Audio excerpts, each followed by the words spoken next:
데살로니가전서 3장 4절 우리 펴놓고 시작하겠습니다.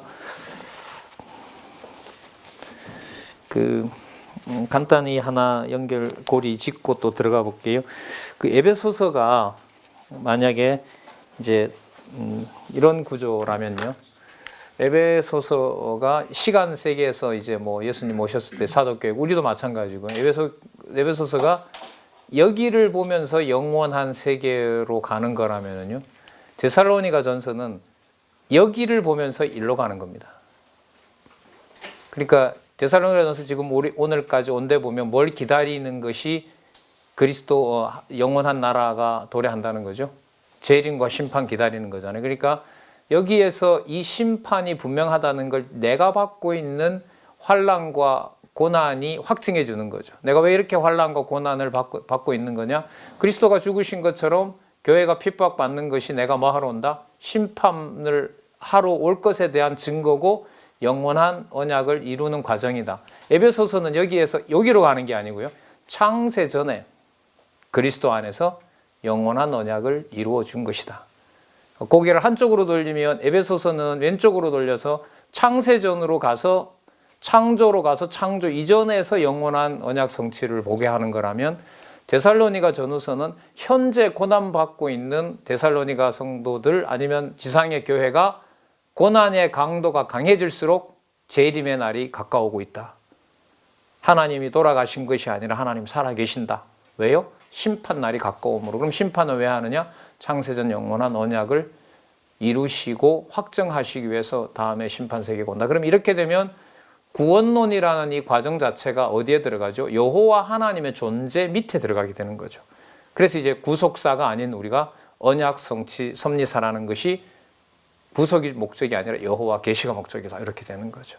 자, 그러면 3장 4절부터 좀 더 들어가서 이제 살펴보면 형제들을 염려합니다. 왜냐하면 환난 가운데 있으니까요. 그것도 굶어야 되기도 하고 환난을 당해야 되기도 하는데 그 믿음을 온전케 하기 위해 생활하게 하시는 내용이 여기 나타납니다. 자, 3장 4절. 이거 했었죠?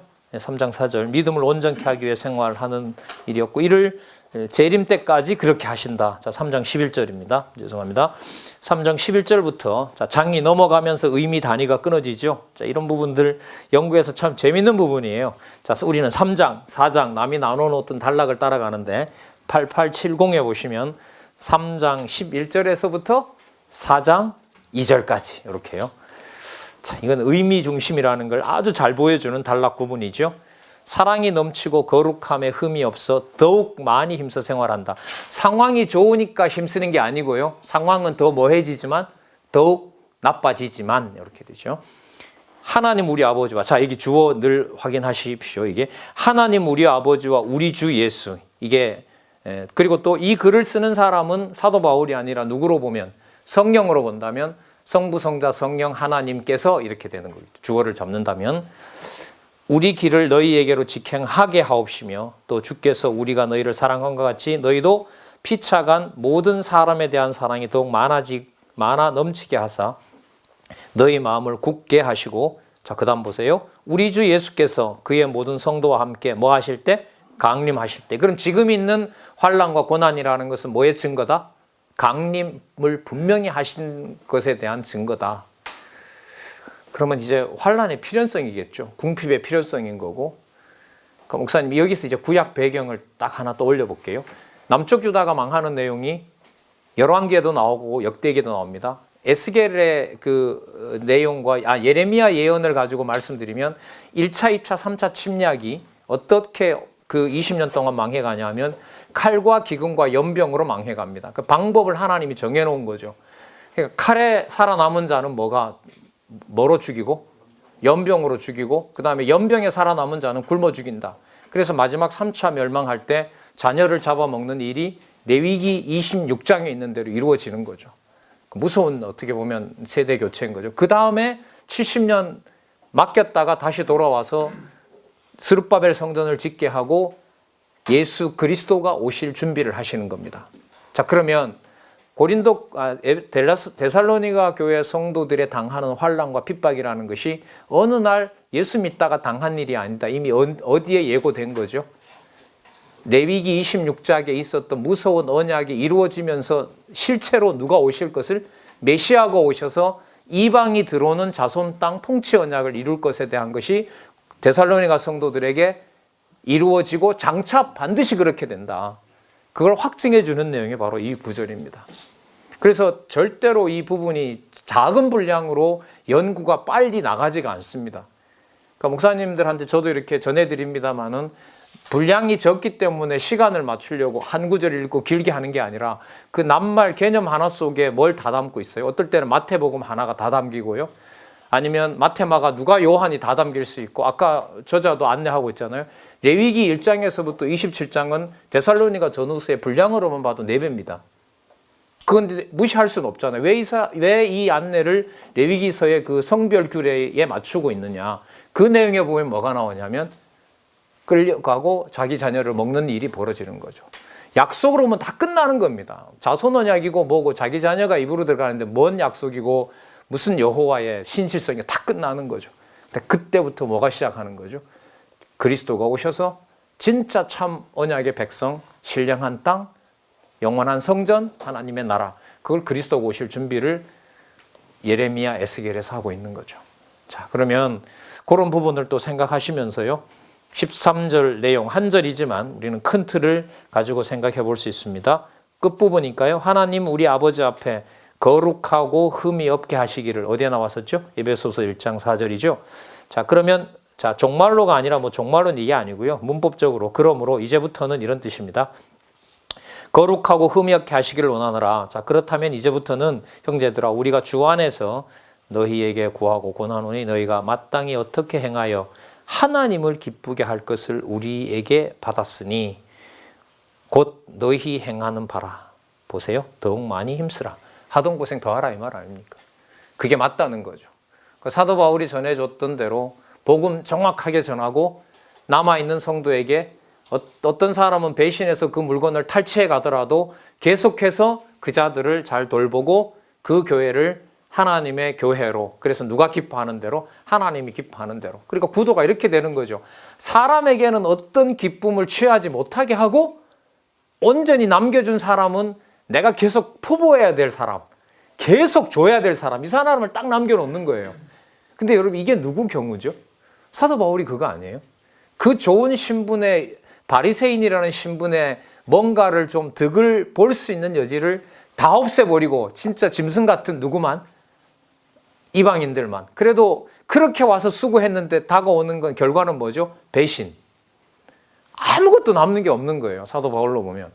그런데 어디서부터 계시가 시작이 돼요? 그렇냐? 그런데 말이지. 어디서부터요? 창세전의 아버지의 뜻대로 주 예수 그리스도 안에서 꼼짝을 못하게 하죠. 사도 바울이. 마치 모세가 어떻게 저런 인간들을 나에게 맡겨뒀습니까? 누가 원했습니까? 차라리 저를 죽여주십시오. 모세가 그렇게 하잖아요. 그러니까 하나님이 웃기는 소리 하지 말고 가만히 서서 내 하는 일을 봐라. 너 보고 하라 그랬느냐는 거죠. 자, 2절이죠. 우리가 주 예수로 말미암아 너희에게 무슨 명령으로 준 것을 너희가 아느니라. 자, 여러분 이게 만약에요. 성령이라는 걸 빼고 보면은요, 이거 전부 누가 하는 말이죠? 바울이 하는 말이죠. 근데 바울이 이 말을 한다고 해요? 그럼 논리적으로 말이 안 되죠. 사도 바울은 자기 소욕을 자기가 다스릴 수 없다고 이미 로마서 7장에 오호라 나는 공고한 자로다 이미 다 끝냈고, 로마서 8장에 우리가 마땅히 빌 바를 모른다 그랬는데 왜 이렇게 자기가 나서서 아는 척을 해요? 자기가 지도를 하고 이게 안 맞는 거죠. 그럼 사도 바울의 강한 어떤 인격이 실려 있는 권면이라는 것은 누가? 성령께서 사도 바울을 세운 사도다. 그리고 성령께서 해가신다. 이걸 염두에 두지 않으면 이런 본문들을 읽다가 그냥 인간적인 설교로 넘어오게 되는 거죠. 자, 하나님을 기쁘시게 더욱 힘쓰는 것은 이방인들에게 구체적인 것으로 이렇게 드러나게 됩니다. 자, 4장 3절부터 8절까지 하나님의 뜻과 성령의 역사로 거룩해 함을 따라 생활하게 하시는 내용인데요. 하나님의 뜻은 이것이니 너희의 거룩함이라. 곧 음란을 버리고 각각 거룩함과 존귀함으로 자기 안에 취할 줄을 알고. 이게 아마 데살로니가 교회의 아마 교회 내의 문제로 번졌던 것 같습니다. 자, 자기 아내를 취하지 않고 남의 아내를 취하는 일이 벌어졌던가 봅니다. 자, 5절. 하나님을 모르는 이방인과 같이 세욕을 쫓지 말고 이 일에 분수를 넘어서 형제를 뭐 하지 말라? 이걸 잘 보면은요, 이 성경 강론에는 상세하게 사실 설명을 안 했는데 이 문법적으로 좀 들여다보면은요, 하나님을 모르는 이방인과 같이 세욕을 이렇게 볼게요. 세욕을 쫓아요. 쫓이는데 뭘 넘어서요? 한계를 넘어요. 그 한계를 넘은 게 뭐 한 거예요? 형제를 해해요. 그럼 이게 뭔 일이 벌어진 거죠, 이거? 그러니까 내가 저 여자를 남의 집 아내를 취해요. 근데 이 여자의 임자가 있잖아요, 남자가. 그럼 그 사람을 뭐 했단 얘기예요? 헤어졌잖아. 그렇죠. 그 저쪽 형제 죽여버리고 그 여자 뺏었다는 얘기예요, 이게. 근데 이게 맞는지 아닌지 목사님들 한번 문법적으로 그 자료 좀 찾아보세요. 이 문장으로 보면 하나님을 모르는 이방인과 같이 세욕을 쫓지 말고, 세욕을 쫓다가 분수를 넘어서, 분수라는 말이 이게 한계입니다. 그러니까 한계를 넘어서서 형제를 뭐 해버린 거죠? 해해버리고 취해버린 거죠. 여러분 십계명 9번째 계명이 뭐죠? 십계명 9계명이 뭡니까? 내 이웃의 그리고 십계명이 소유물을 탐내지 말라 이렇게 끝나는 거잖아요. 율례에 해당되는 건데요. 글쎄 이게 문법적으로 보면 이게 이 말 같아요. 엄청난 일이 벌어진 거죠. 데살로니가 교회에. 그러니까 사람들이 거짓 지도자들이 치고 들기 얼마나 좋아요. 야, 너네들 배웠던 게 이거냐? 야, 사도 바울이 가르쳐 준 게 이런 거 가르쳐 준 거야? 꼼짝을 못 하는 거죠. 그래 사도 바울 말 믿지 마라. 너 사도 바울과 합력하려고 연보 모아놓지.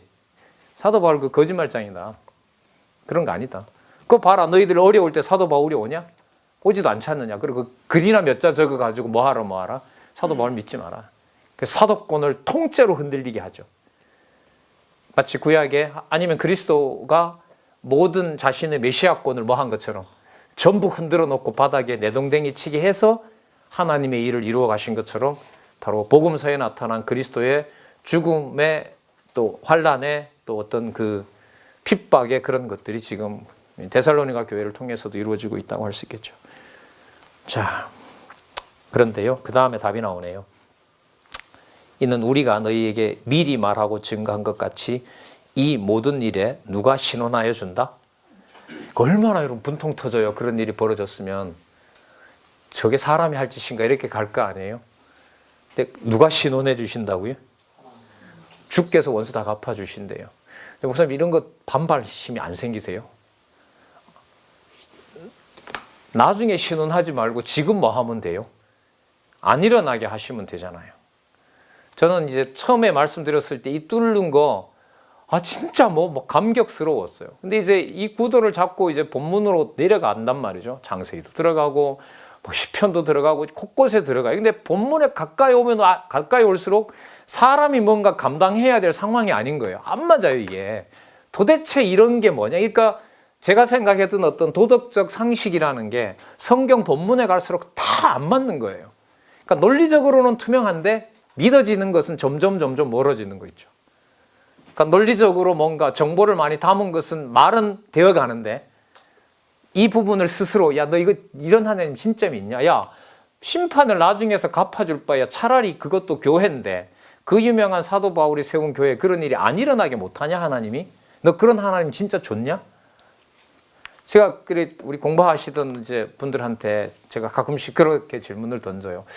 이렇게 본문에 내려가서 사람 정서와 이렇게 섞을 수 있는 게 전혀 없는 게 이게 성경인데 그래도 말씀이 좋으세요, 진짜? 그냥 여기 와서 11조 내지 않아도 된다. 구원론 창세전에 그리스도께서 다 은혜로 구원해 주셨다. 명령하면 안 된다. 누가 누구를 인격적으로 모독할 수 없다. 창세전 영원한 성도니까.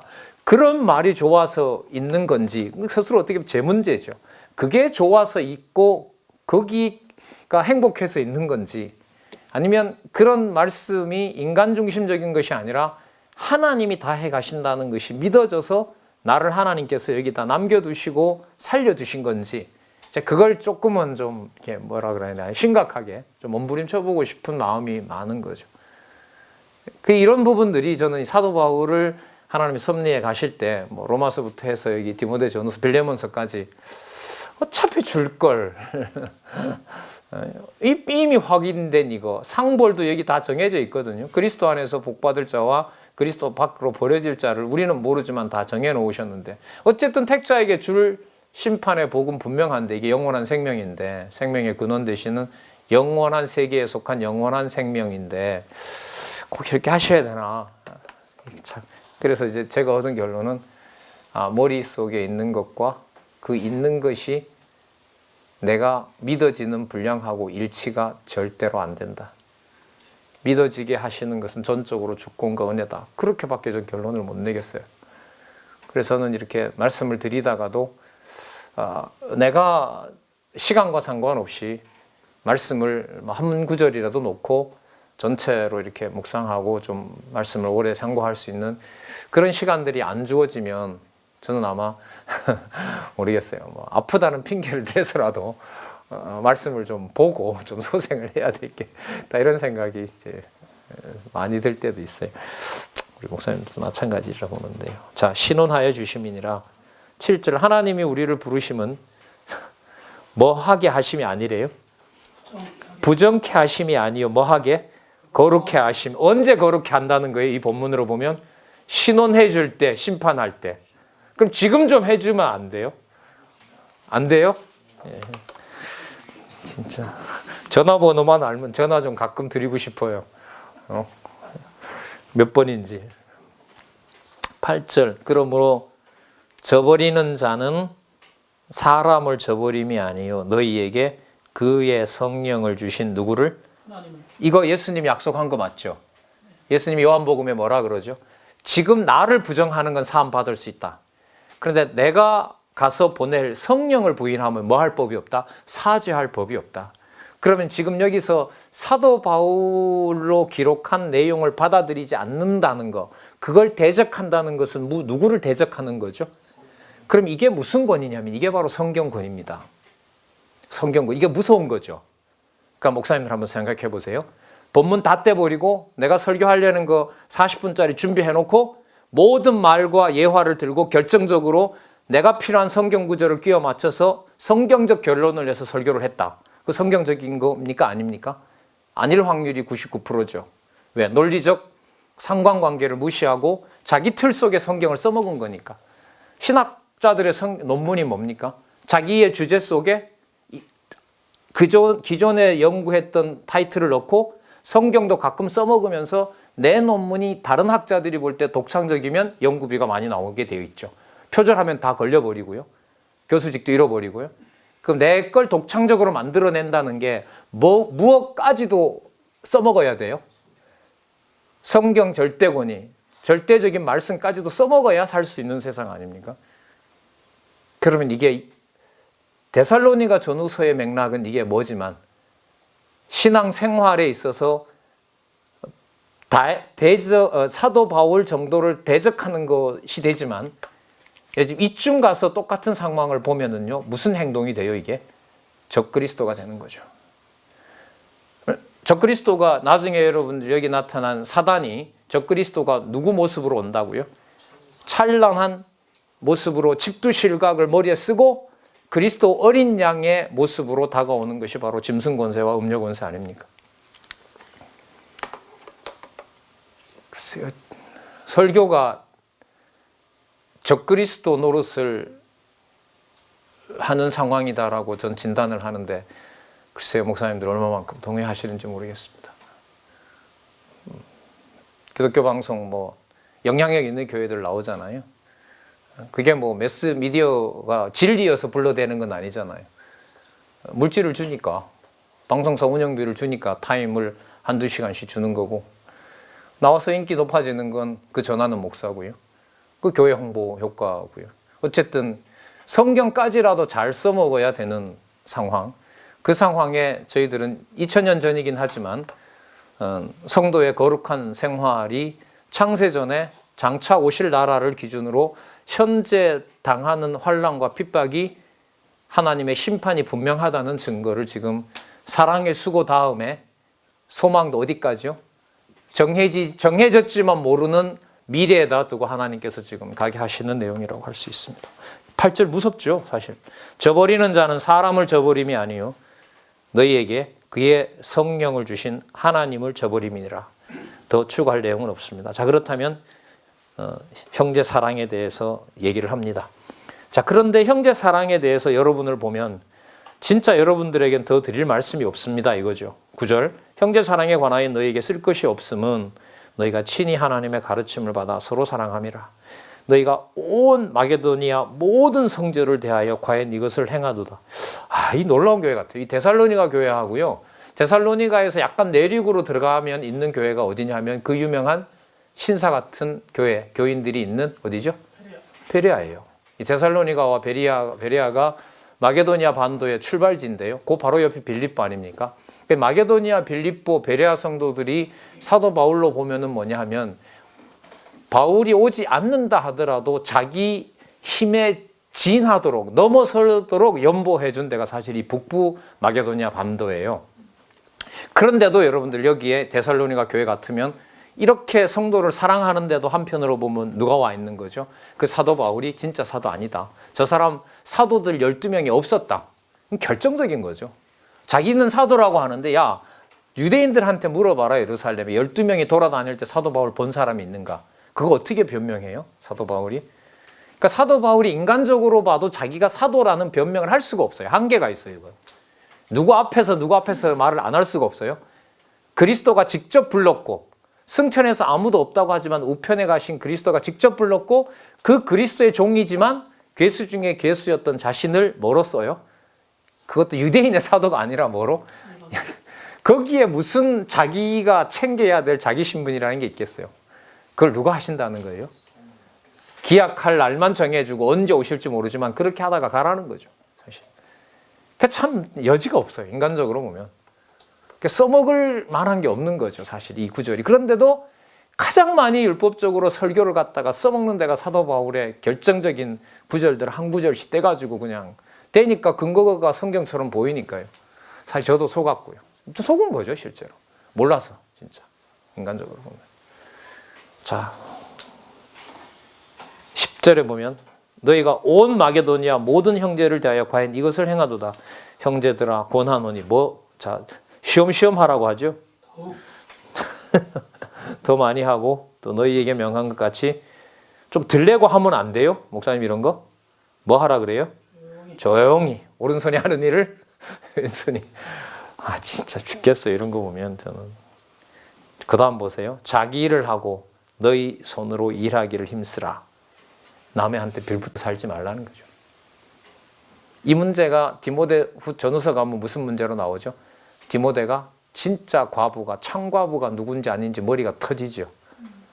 터지다 보니까 속이 상하지 않겠어요? 한 잔 마시도록 사도 바울 선생이 극약을 내리잖아요. 아니 좋은 처방을 내리잖아요. 한 잔씩 해라. 포도주로. 그 약 효과가 있으니까요. 사실 그게 배경으로 보면 그래요. 다 와서 나도 참과부라고 하는데 누가 진짜 과부인지 알 수가 있어야죠. 거기서 성령께서 지혜를 주죠. 가족 있으면 주지 마라. 교회 신세 지려는 자 곤란해야 된다. 그리고 여러 가지 변명으로 신화 얘기하고 족보 얘기하는 거 시간 쓰지 말라고. 시간 낭비다. 오직 어려서부터 배운 바 기억하고 배운 바 말씀, 받은 바 말씀 가지고 가르치는데 최선을 다하는 것이 하나님의 종이다. 이게 나중에 디모데 후서에 나오잖아요. 디모데 전서에. 자, 조용히. 그리고 힘쓰라. 12절요. 이는 외인을 대하여 단정히 하고 또한 아무 궁핍함이 없게 하려 함이니라. 근데 지금 여러분 내용으로 보면 누가 궁핍해져야 누가 부요하죠? 데살로니가 이 편지를 받는 성도들이 뭐 해야? 먹을 걸 덜 먹어야 누가 먹어요? 오는 분이 먹게 돼 있어요. 오는 분이 먹게 돼 있어요. 네. 자, 이거 어떻게 견디겠습니까, 사람이? 그래서 8876에 가면 4장 13절에서부터 5장 28절에 자, 무엇으로 생활하죠? 소망의 인내로 생활하게 하십니다. 자, 첫 번째 단락 22절까지 쭉 요약이 되어 있고요. 자, 두 번째 단락 창세전 언약이고요. 세 번째 단락, 야, 여러분 여기 세 번째 단락이에요. 데살로니가 전서 4장 13절에서부터 5장 28절 마지막 절까지 2장 안 되는 이 부분에 대한 구약 근거 확인해 보세요. 어디서부터 어디까지죠? 출애굽기, 그 다음 레위기, 민수기, 또 어디까지요? 신명기. 이런 게 여러분 목사님들이 공부해야 될 부분이에요. 아니면 이 분량이 많고 하면 그러면 절 보고 이거 한 30분이나 1시간 정도 정리를 좀 해주셨으면 좋겠습니다. 제가 확인해 보니 출애굽기는 맞는데 레위기서 내용이 소망의 인내로 하는 것하고 무슨 상관이 있습니까? 이런 방향으로 공부 방향이 잡혀졌으면 좋겠어요, 저는. 어떻게 보면 제가 잘났다기보다가 저 사람을 어떻게 좀 잘 써야 내가 성경 연구하는데 좀 필요할까? 그렇게 봤을 때 지금 이런 거는 상당히 큰 과제거든요. 역으로 제가 목사님들한테 출애굽기, 레위기, 민수기, 신명기가 왜 데살로니가 전서 5장 13절과 5장 28절에 근거가 됩니까? 거기에 어떤 예언이 있고 어떤 것이 성취됐기 때문에 그렇습니까? 그러면 동시에 질문이 막 붙죠. 시가서는 그럼 근거가 안 됩니까? 선지서는 안 되나요? 이런 질문이 이어지면서 그 질문을 누군가가 적절하게 답을 해줬을 때 성경의 폭이 확 넓어지는 거죠. 그래서 저희들 세미나는 부분으로 좁혀서 지금 여기 보면 우리가 오늘 비록 데살로니가전서 4장 13절에서부터 5장 28절까지밖에 못했더라도 오히려 보내는 시간은 출애굽기, 레위기, 민수기, 신명기서를 몰랐다면 확인하고 알았다면 우리들끼리 다시 확인해서 구약에 언약하신 대로 그리스도가 오셔서 성취하신 내용이므로 여호와 하나님께서는 창세전에 언약하신 대로 역사적 사실로 이루신 분이다. 따라서 내가 목회하는 오늘 이 교회의 머리 되신 분은 주 예수 그리스도이시고 그렇게 듣고 또 듣지 않고 나가는 사람들이 있다 하더라도 하나님 살아계신 증거다. 그래서 여호와 계시다. 이렇게 되는 거죠. 여호와 계시다. 야, 분명히 살아있다. 이거 알면 되는 거죠. 여호와 하나님 살아계신 거 알면은 뭐 믿어라 하지 말라도 필요도 없고요. 제가 이 17권은 제가 이제 초고가 나올 때 교정을 봤는데요. 제일 궁금한 게 뭐냐면 초고 받을 때 구약 근거를 어디서부터 어디까지 잡지? 되게 궁금한 거예요, 저는 진짜. 이게 성령에 의한 성취니까 여기 부분을 쓸 건가? 이런데 이제 익숙해지다가 보니까 이제 17권까지 왔으니까 감사히 교회 거룩한 성도의 생활, 로마서에도 뭔가 있는 것 같고요.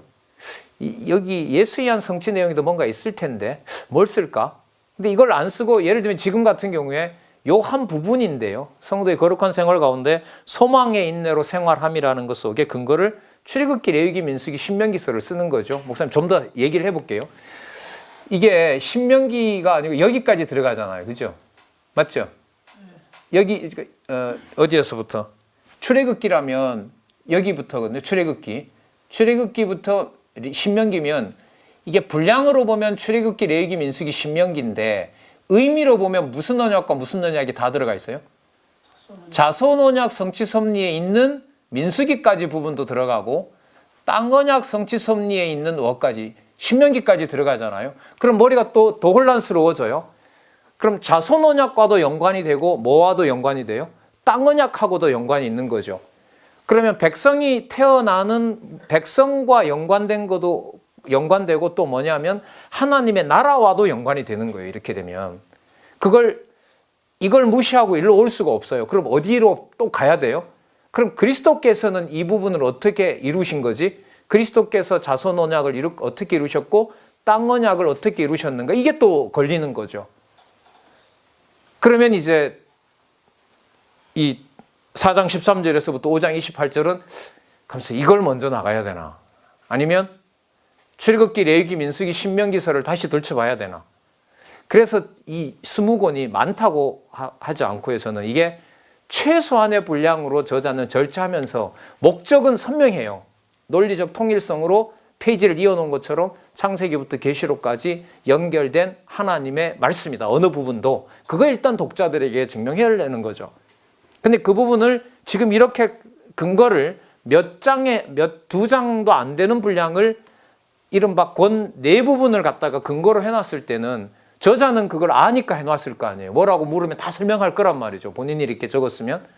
그럼 이제 따라가는 저 같은 사람은 어떻게 해야 돼요? 이게 왜 근거로 들어가지? 도대체 출애굽기에 뭐가 나왔기에? 레위기, 민수기, 신명기, 이건 어떻게 보면 이거 일주일, 몇 주일 분량이 아니에요, 이게. 그럼 제가 또 예를 들면 보세요. 신학 공부해서 다른 지식까지 들어와 있다? 그럼 그 사람 말한 게 틀리게 되나? 그것도 일리가 있는 것 같은데? 칼빈이 본 게 뭐가 틀린 게 있어, 그러면? 예를 들면, 박윤선 박사, 우리 왜 고전이잖아요, 우리 성경신학에는. 거기도 뭔가 좀 본 것 같은데? 이게 그냥 막 눈덩이처럼 불어나는 겁니다. 그걸 저자가 알고 그 모든 것들을 참조해서 제가 볼 때는 그런 부분들을 보지 마시고 이렇게 안내를 하시면 성경을 통해서 성경으로 하나님 말씀을 증명해 주니까 따라오셨으면 좋겠습니다. 그렇게 여러분들과 저에게 던져놓은 거죠. 다른 거 보는 거 누가 말리겠어요? 근데 우리한테는 지금 어떻게 보면 가장 소중한 게 어떻게 보면 시간 관리거든요. 그 에베소서에 뭐라 그러죠? 뭘 아끼라 그래요? 근데 여기 디모데 전후서에 가면요. 사도 바울을 통하여 디모데에게 뭘 아끼는 방법을 알려줘요? 세월 아끼는 방법을 알려주죠. 그래서 뭐라 그래요? 신화와 허황된 신화에 절대로 쫓아가지 마라. 그 100% 그건 거짓이다. 그러면 그 사람들하고 논쟁을 했어요. 막말로 깨졌어요. 다시 준비해서 가서 붙으라는 말이에요? 아니면 포기하라는 거예요? 포기하고 어디로? 내가 보내준 성경. 내가 기록해서 보낸 거 글로 돌아오라는 거죠. 그 사람을 설득하려는 것은 내가 어디에 밀린 거예요?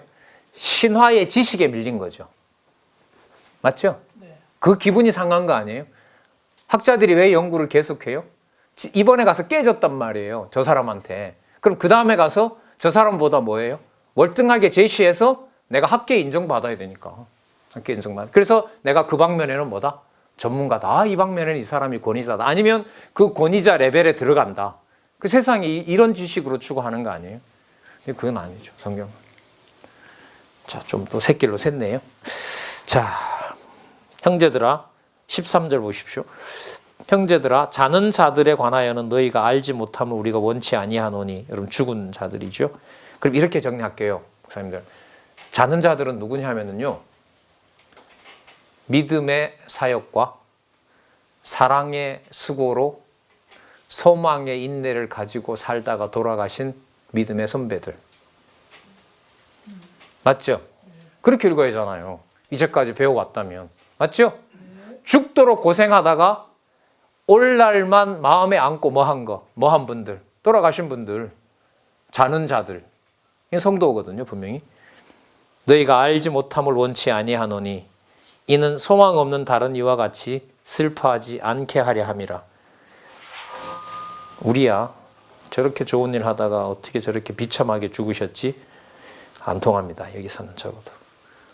우리가 예수에 죽었다가 다시 사수임을 믿을진데 그러면 예수님 받는 뭐죠? 고난과 능력을 받을 만큼 받다가 간 분들이죠. 자기 힘으로가 아닙니다. 믿음의 역사와 사랑의 수고와 성령의 기뻐하심의 도를 받아서 소망으로 인내한 분들. 그렇게 보면요.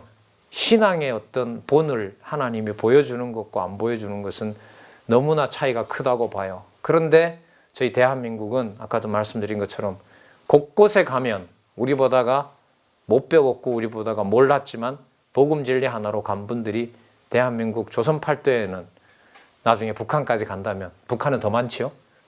48년부터 김일성이 정권을 잡고 6.25 마칠 때까지 저기 만주부터 죽여온 인간이 여러분 얼마나 많은지 모릅니다. 제가 한날은 고구려 왕릉을 보고 싶다 이랬다가 정신을 번쩍 차립니다. 아유, 정신 나간 놈아. 그것도 공부한 거냐. 고구려 왕릉을 볼 것이 아니라 48년 이후부터 공산당이 들어서서 6.25 전쟁이 일어나서 목사님들 남쪽으로 보낼 때까지 그 위쪽에서 여러분들 살해된 믿음의 선진들이 한두 사람이 아닙니다. 그러니까 항일투쟁하면서 복음 지키다가 해방이 돼서는 누구의 칼날에? 공산당의 칼날에 그렇게 죽어간 신앙의 선배들이 많아요. 그런 분들의 2세들이 어디예요? 만주 땅에 있고요. 일부는 아직도 북한 지하교회에 대를 이어서 신앙이 유지되고 있다는 게 거기 선교하는 분들의 보고입니다. 이번 달에도 뭐 잡지 하나 받았는데요. 여러분 진짜 한국 교회는요. 진짜 함부로 건드리면 안 돼요. 진짜 저주입니다. 이거는 진짜. 다른 교회는 뭐 상황을 몰라서 모르겠는데, 자, 우리가 예수에 죽었다가 다시 사심을 믿을진데 이와 같이 예수 안에서 자는 자들도, 예수 안에서 자는 자들은 뭐죠? 순교한 분들이죠, 사실. 이분들이 나중에 먼저 일어난다 그러잖아요. 하나님이 저도 함께 데리고 오시리라. 이분들이 와요. 우리가 주의 말씀으로 너희에게 이것을 말하노니 주 강림하실 때까지 우리의 살아남은 자도 자는 자보다 결단코 앞서지 못하리라. 말이 평이한 것 같지만 아니죠. 그 사람들의 길을 가게 하신다면 가야 된다는 거죠. 16절 주께서 재림하실 때 호령과 천사장의 소리와 하나님의 나팔로 친히 하늘로 쫓아 강림하리니 그리스도 안에서 죽은 자들이 먼저 일어나고 그 후에 우리 살아남은 자도 저희와 함께 구름 속으로 끌어올려 공중에서 영접하여 그리하여 우리가 항상 주와 함께 내려오셔서 천연왕국 에덴 동산을 회복하는 거죠. 종말론자들이 말하는 대로 공중에서 사는 거 아닙니다. 지상에는 그게 아니고요.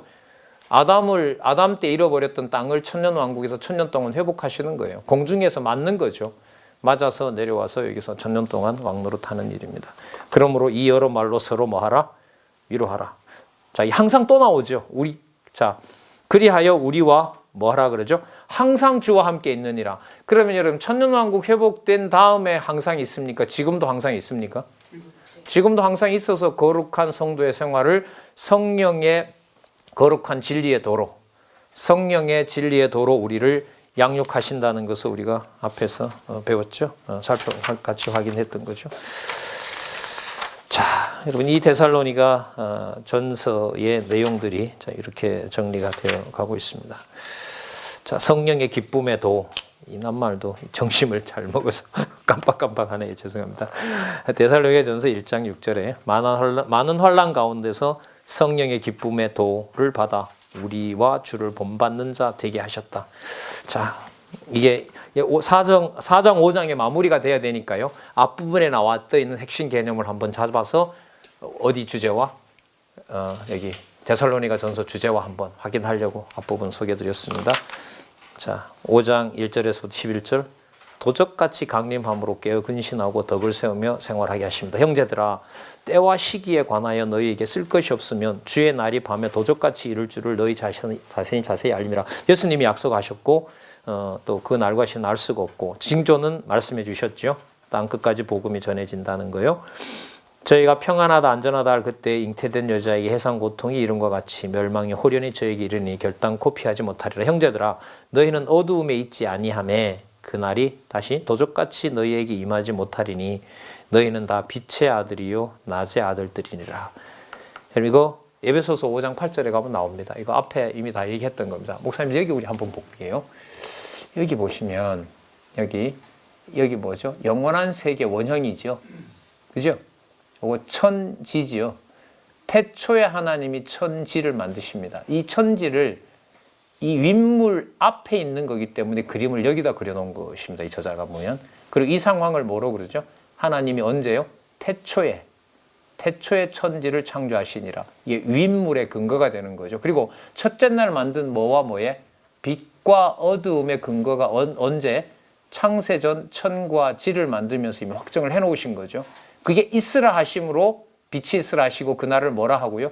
낮이라 칭하시고 그 다음에 무엇을? 어두움을 뭐라 칭하니라? 밤이라 칭하니라. 여러분 이게 뭐하고 달라요? 넷째 날 만드는 해와 달과 별과 다르죠. 그리고 여기 궁창에 있는 우주에 헤아릴 수 없는 것하고 또 다르는 거죠. 그러니까 이 그림의 특징이 뭐냐 하면은요. 서로 연결은 돼요. 여기 보세요. 천이 있죠. 천에 지어놓은 빛이 있지만 이 빛이 뭐하고 달라요? 여기가 우주거든요. 우주에 있는 빛하고 다르고 또 뭐하고 또 다릅니까? 우리가 보는 해와 달과 별과는 다릅니다. 우리가 보는 또 하늘에 있는 이런 인공 조명하고도 달라요.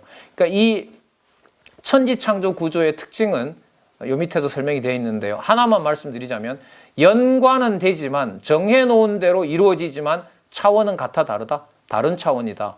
근원은 어디다? 영원한 세계의 원형을 얘기를 한다. 이게 피조 세계의 일이라면 하나님의 백성과 연관된 것은 여러분 이 그림이라고 할 수 있죠. 여기 보면 이제 이 개념이 나온 거죠.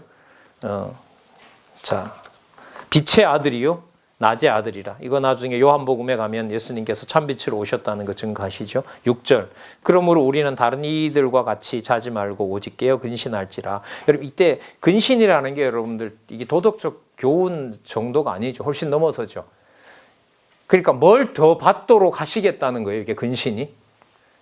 아까 이게 뭐하고 관계되죠? 소망의 인내와 관계되는 거죠. 그 소망의 인내를 견디도록 하시는데 피해 가지 않고 뭐 하게 한다? 그 고난에 더 동참하게 하시겠다는 내용이 뭐예요? 근신인 거죠. 그러면 사도 바울이 풀려나서 데살로니가 교회에 갔어요. 간단히 말하면 지금 받는 고난에 대해서 뭐라고 더 추가할까요? 이렇게 하면 고난을 벗어납니다가 아니라 뭐라는 거죠? 약속되어 있는 고난이니까 정해진 대로 받으셔야 됩니다. 그런 소망의 인내를 누가? 성령께서 기쁨의 도로 채워주실 것입니다. 그게 약속입니다. 그렇게 막 더 이상 나가면 안 돼요. 그걸 면하려면 이렇게 하고. 그러니까 거짓 지도자들은 뭘 얘기해요? 봐라, 사도 바울 얘기를 들어봐라. 소망이 없다. 그리고 그 사람이 사도도 아니다. 그러니까 그렇게 하지 말고 우리끼리 모아놓은 예산을 쓰면서, 재산을 쓰면서 우리가 편한 일을 하자 그냥. 어느 말이 먹혀 들어가겠어요? 성령께서 안 잡아주시면. 자, 여기서 무슨 카드를 꺼내요? 아닙니다. 맞습니다. 당하는 거. 뭐 때문에요? 재림하시고 나중에 심판이 있습니다. 그 증거가 우리가 지금 여기서 받아야 되는 환난이고 궁핍이고 우리가 받아야 될 오해입니다. 7절. 자는 자들은 범사에 자고 취하는 자들은 밤에 취하되 우리는 낮에 속하였으니 또 근신 나오죠. 근신하여 믿음과 사랑의 흉배를 붙이고 구원의 소망의 투구를 쓰자. 또 반복되네요. 몇 절이라겠죠 이거? 하도 많이 반복해서. 에베소서 6장 11절 13절. 하나님이 우리를 세우심은 노하심에 이르게 하심이 아니요 오직 주 예수 그리스도로 말미암아 뭐예요? 구원을 얻게 하신 것이라. 구원 언제 보장된 거죠? 그러면 에베소서로 보면 여기에서 확보된 거고요. 데살로니가서 기준으로 보면 재림과 심판 후에 올 영원한 언약 성취입니다. 그럼 이 언약 성취 속에 성부, 성자, 성령 하나님의 영원한 언약 성취가 확정되어 있다는 것이 뭐와 관련이 돼요? 현재 주어지는 무시무시한 환난과 궁핍 속에 있는 거죠. 이걸 누가 누구 보고 견뎌내라 하겠냐 말이죠. 니나 견뎌라 하지.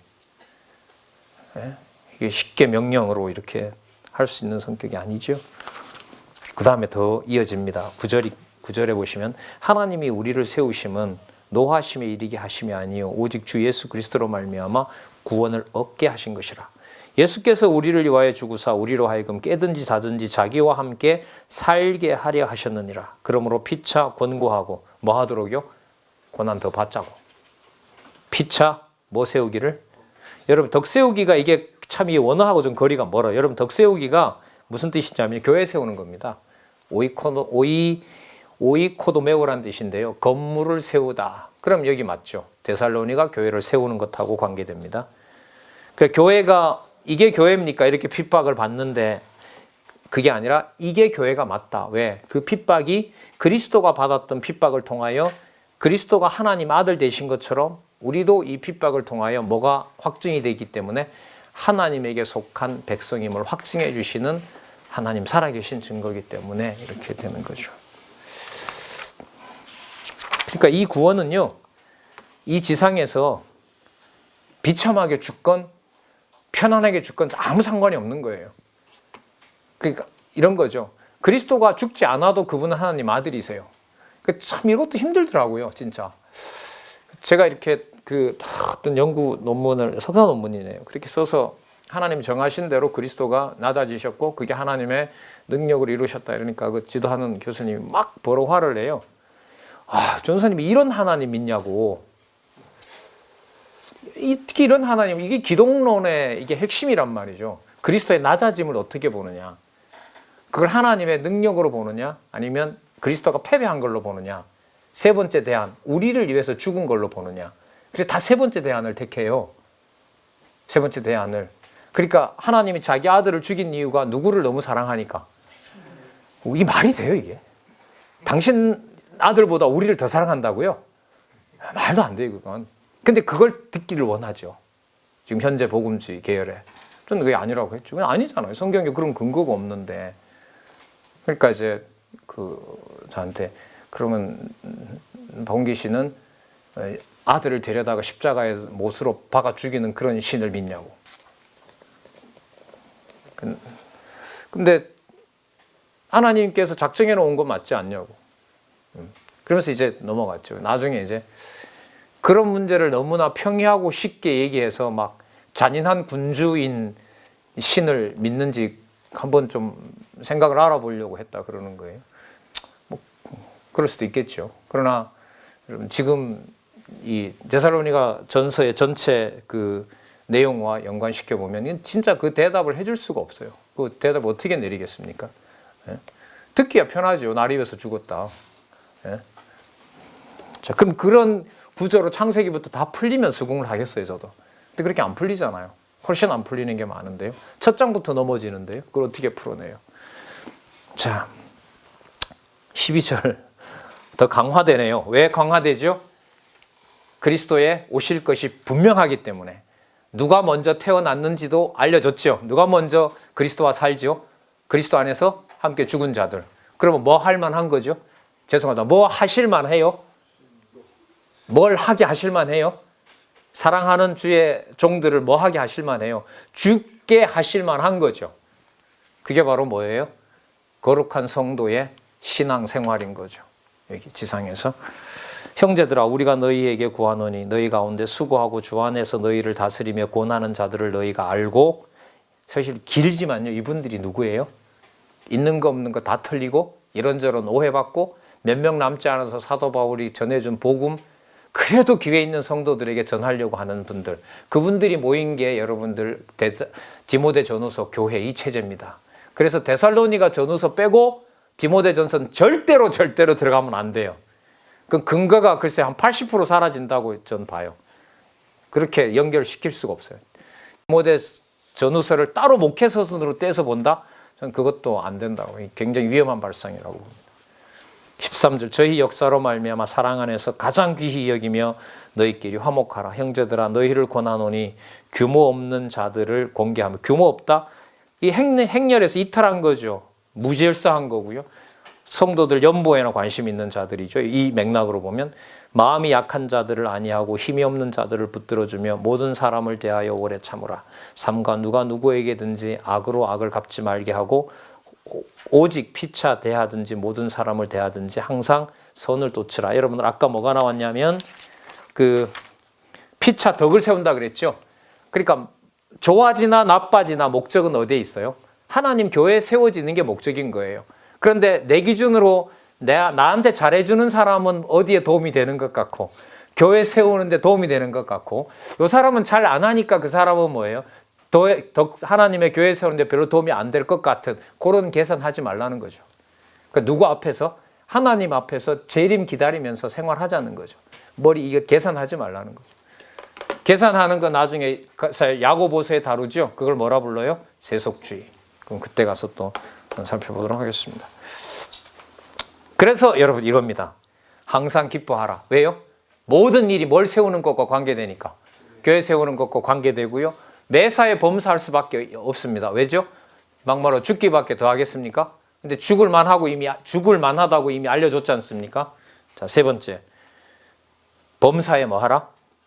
왜요? 최후 승리는 보장되어 있으니까. 내 목숨이 죽는 거지. 내 목숨이 끝나는 거지. 하나님의 교회가 뭐 되는 거, 무너지는 건 아니지 않습니까?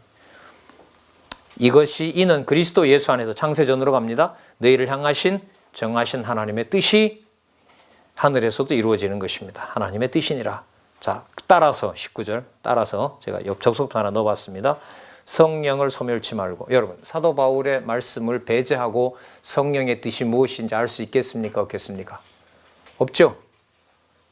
지금 성경에 대한 이해 없이 성령께서 원하시는 성곽이 무엇인지 성령이 알려줄까요? 안 알려줄까요? 영역 많은 목사님들 소나무 뿌리 뽑아 오셨으니까 선악을 하나님 분명히 알려주시죠. 접신됩니다. 이제는 안 됩니다. 예언을 멸시치 말고 범사에 헤아리라 그러죠. 좋은 것을 취하고 악은 모든 모양이라도 버리라. 그럼 여기서 말하는 악은 뭘까요? 하나님의 교회를 무너뜨리려는 달콤한 유혹부터 시작해서 하나님의 교회를 무너뜨리고 타협해서 들어오는 어떤 모든 것들과 관계됐다고 할 수가 있겠죠. 자, 23절 무겁게 끝냈어요. 사실 무겁게 성도의 거룩한 생활에 대한 그 요소가 무엇인지를 세 가지로 마무리를 이렇게 합니다. 23절 평강의 하나님이 친히 너희로, 자 누가 하신다 그럽니까? 평강의 하나님이, 맞죠? 네. 그 샬롬이죠. 샬롬의 주인 되시는 하나님이 친히 너희로 온전히 거룩하게 하시고 또 너희 영과 혼과 몸이 그냥 한 몸이라고 보시면 됩니다. 여기에서 이제 따서 이제 저자는 이걸 이렇게 생각을 하는 거죠. 영과 육과 마음에서 뭐가요? 혼이 나오는 거죠. 그러니까 이 마음이라는 게 뭐냐면 육의 몸을 가지고 있기 때문에 지상에서 아버지께 하나님께 속한 걸 만들어준 게 뭐냐면 이게 혼이라고 할 수 있습니다. 여기서 이제 마음으로 되어 있죠. 그러니까 타락한 몸으로 있지만 영이 어디서 근거를 둔, 어디에 근거를 둔, 영원한 세계에 근거를 둔 생명이 어디에? 인간의 흙으로 지어진 인간 안에 존재하는 거죠. 이게 중생한 사람이 뭐가 점점 자라는, 영의 소욕이 자라면서 육의 소욕으로부터 떠나는 거죠. 언제까지요? 부활될 때까지. 그래서 요 그림이 사도 바울 서신에서 인간론을 이해하는데 요 과정, 그래서 제목을 인간론이라고 안 하고 타락에서 뭐까지? 구원까지. 그럼 이 구원은 언제 확정된 거죠? 창세전 생명과 사망을 확정하시면서 창세전에. 그래서 제가 목사님 약간 좀 의도가 있습니다. 지금 목사님들 좀 제 말도 제가 빠르다는 걸 느끼지만 어쨌든 빨리빨리 섞어버렸어요. 제가 다. 뭐와 더불어서요? 개론 구조를 계시 중심으로 가져가면서. 그래서 이제 이 그림도 목사님들 하다 보면 익숙해지면 안 보고도 할 수 있겠죠. 그러면 생각도 하시고 또 여기다 메모도 하시고 이렇게 연구하셨으면 좋겠습니다. 자, 영과 혼과 몸이 우리 주 예수 그리스도 강림하실 때 흠 없게 보존되기를 원하노라. 당연하죠. 약속된 걸 축원합니다. 24절 너희를 부리시는 이는 미쁘시니 그가 또한 이루시리라. 신실하신 분이시죠. 형제들아 우리를 위하여 기도하라. 거룩하게 입맞춤으로 모든 형제에게 문안하라. 내가 주를 힘입어 너희를 명하노니. 자, 구단 보세요. 모든 형제에게 이 편지를 읽어줘라. 골로새서는 어떻게 끝났죠? 읽고 줘라. 그리고 가져온 거 다시 읽어라. 그러니까 한마디로 말하면 뭐 해라?